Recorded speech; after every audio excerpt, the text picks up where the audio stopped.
What's up guys, Coach Abraham checking in with Armless Strength and Conditioning. For today's video, we got the my top 7 upper body exercises. And within those top 7 exercises, there are going to be a couple of variations for some of those exercises just to give you some variety to choose from. I always say variety is good as long as we are progressively overloading each of those exercises over time and we know we are getting stronger, and who doesn't like options just to change it up. So without further ado, let's just jump straight into the video. All right guys, the first exercise, everybody knows what this is going to be the chin up variations, and I'm going to go over again a couple of variations and how you can improve or at least go into a progression that works for you so you can improve over time if you can't even do a single pull-up yet.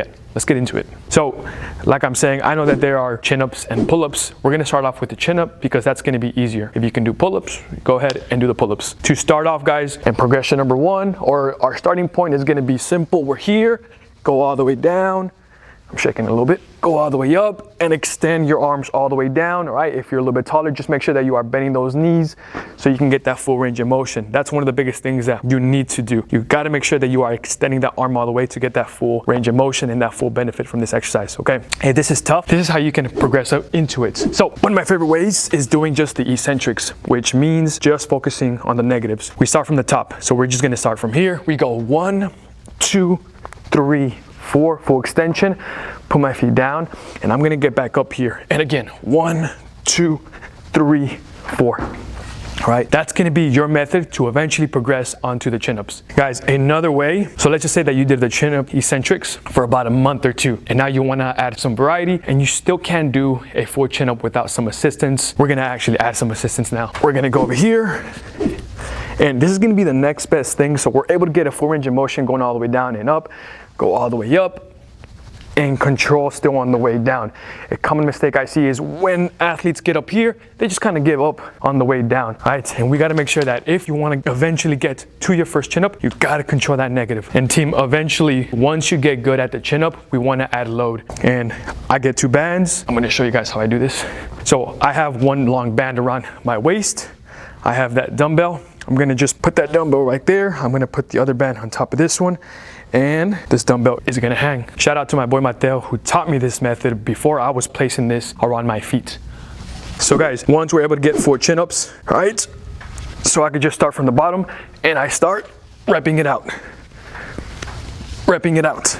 One of the biggest things on the chin-ups that I want you to keep in mind is, although it's a bodyweight exercise, unless you're using load, we still need to treat it like any other compound lift. To me, this is a compound lift. It's a multi-joint exercise. All right, like your bench press, that's a compound lift as well. So what does that mean? We want to keep the reps low. My rule for this is if you can get 10 reps for chin-ups, pull-ups, start adding some load, right? And let's keep the reps between 3 to 10 reps, something around that range. And that's how you're going to be able to get stronger and continue progressing. Just like we go 3 reps on the back squat, we can go 3 reps on the chin up if it's weighted, and as long as we're progressing, that's going to be one way to really get better at these chin ups, pull ups. And like I was saying guys, if you want to opt in for the overhand grip like this, you definitely can. I think that one's going to be tougher, but again, to add some variety, that's something that you can do. All right team, the next exercise is going to be a curl to press. We're going to go on to a half kneel stance, and I'm going to go over a couple of stances so you can just change up the variety and get a different type of stimulus. So let's begin again in that half kneel position. I have my 2 dumbbells right here. I'm going to be facing forward. Notice that my front knee is aligned like with my hip right here, hip here, hip here. So I'm about hip width apart. This leg is going to be about 90 degrees. From there, I'm going to get a slight lean forward, right? I got to make sure my hips are pushed inside. I'm going to go curl, press, control, 1, 2. Notice that this is one movement on the way up, boom, boom. And then we control it separately. 1 into the press eccentric and the curl eccentric. Again, boom, boom, 1, 2. All right, so like I was saying, that's the half kneel position. If you want to get a different type of stimulus or just add a little bit of variety, we can go on to a tall kneel position. Everything stays the same. Boom. We can even go on to a high split position, which is just in that split stance, but a little bit higher. Boom, boom, control, down. We can go on to a low split position. Boom, boom, down. Make sure that after every set, you just alternate legs. And guys, we can even go on to a tall sit down. Legs are going to be extended out. I'm here just as best as you can, right? Like I'm saying, there's multiple things that we can do. Got to make sure that you're nice and tall. And if you cannot do this type of variation due to that range of motion in the shoulder, I actually do have a variation for you later in this video. All right, team, the next exercise is going to be a Renegade Row. If you've seen my videos, you've probably seen the bird dog row, so it's time for y'all to see just a different type of rowing exercise that still involves the core. This is one of my favorite exercises to do. We're going to grab our 2 dumbbells. We're going to go into a wide stance position with our legs, and then from here, we're going to go ahead and row up, place down in control, other side, boom, and we can repeat. You can even add a push-up in there, guys. So we can go push-up, row, row, push-up, and repeat. And it's really that simple. As far as how much load, go as much load as you can while your core is stabilizing. So what we want to avoid is this right here. Do not open up, right? Because then that core isn't working anymore. And one of the biggest things for this exercise is that we're on a plank position. So like I said, wide stance, row, row, here, and again, we're not gonna open up like that. And simple as that. All right, guys, up next is gonna be bench press variations. We still wanna work out our upper body, and there's absolutely nothing wrong with doing a basic barbell bench press, dumbbell bench press. We're gonna go over a variety of bench press exercises. All right, guys, you want to get slightly wider than shoulder width apart position. So from there, when we descend down, we want the bar to travel in the midline of the chest. And we're going to go up. It can touch our chest, but it doesn't have to. Got to make sure we have 5 points of contact, which are going to be the feet. Don't just have your feet out here. Bring them a little bit back so you can use them to assist you. We have the butt, we have the upper back, and we have the head. We're going to descend down, and we go up into it.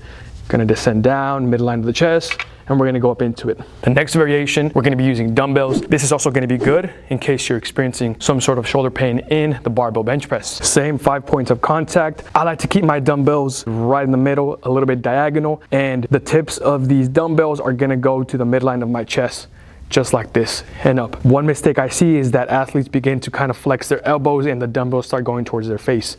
So we're gonna drop the elbows to the side of the body, and up. The closer we keep the elbows, the more tricep that we're gonna activate. And if we go into this very wide position, that's not gonna be good for the shoulders. So we wanna get a good happy medium right here and then explode up. Other variations, guys, that we can use, simple ones, we can go one arm, control, boom, control, boom. We can go alternating where we keep the dumbbells up in the air, one goes down, other comes up, one goes down, other comes up, right? Like I've been saying this whole time, it's always good to add some variety into your training. All right, team, for this next exercise, you're gonna need a suspension trainer or a TRX, all right? Check out my feet. The further I walk into it, the tougher I'm gonna make this exercise. For this one, we don't need to walk all the way out just because of how difficult it is. And like, you'll see what I mean. So I'm gonna begin by going onto a row, all right? Which is gonna be fairly easy. Where it gets tougher is whenever we begin and we go onto a press, and then we're gonna let it out 1, 2, 3 seconds out. And from here, that was too easy for me, so I'm gonna walk it up. Again, I'm gonna go onto a row, press up while I'm leaning out, and I go 1, 2, 3, and 4. All right, and why this exercise is so good, although we're footballers, we need to make sure that we have at least some shoulder health, right? If we're doing all this pressing, all this bench pressing, having healthy shoulders and working out the rear delt is gonna be super important. This is why I'm adding this exercise. I could have added many other exercises, but I feel like this is one I haven't seen online, so we're gonna stick with this one. All right, guys, beginning by grabbing a band, I'm just placing it on top of this barbell.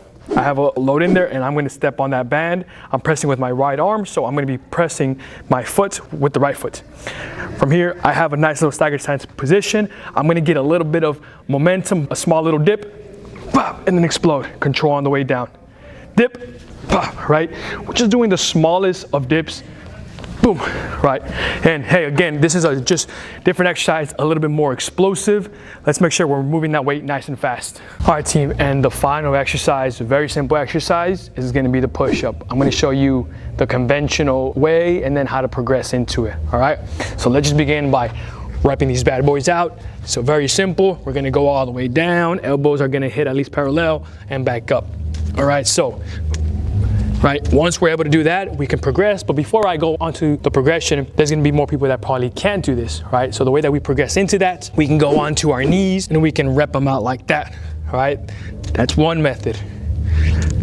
If we still can't do that, I'm gonna opt in for eccentric only, right? So only the eccentrics, we're gonna just focus on the way down. So check it out, 1, 2, 3, 4, 5. We go to the floor with our knees, we're back up, boom, and we repeat 1, 2, 3, 4, 5. All right. If even that's tough, we can elevate ourselves like onto a bench so we can get those repetitions in. If you're above all that, we can go on to and add some weight so we can make those push-ups even tougher. I'll put a plate on my back, right? But that's not the one I want to show you. There's another one that if you got that push-up down, this is going to be your next variation to accomplish. Go ahead and grab a slider from there. Check this out. So we're going to go out and we bring it back in. Out and we bring it back in. So yeah, guys, as you can see, this is a pretty advanced push-up. And we go in. And we go in. We got to make sure that we stay in control, right? This is such a big core exercise and we don't realize it, because if you don't have a strong core, you're gonna start to notice that body's gonna be shifting over, all right? So just make sure we're able to get that down.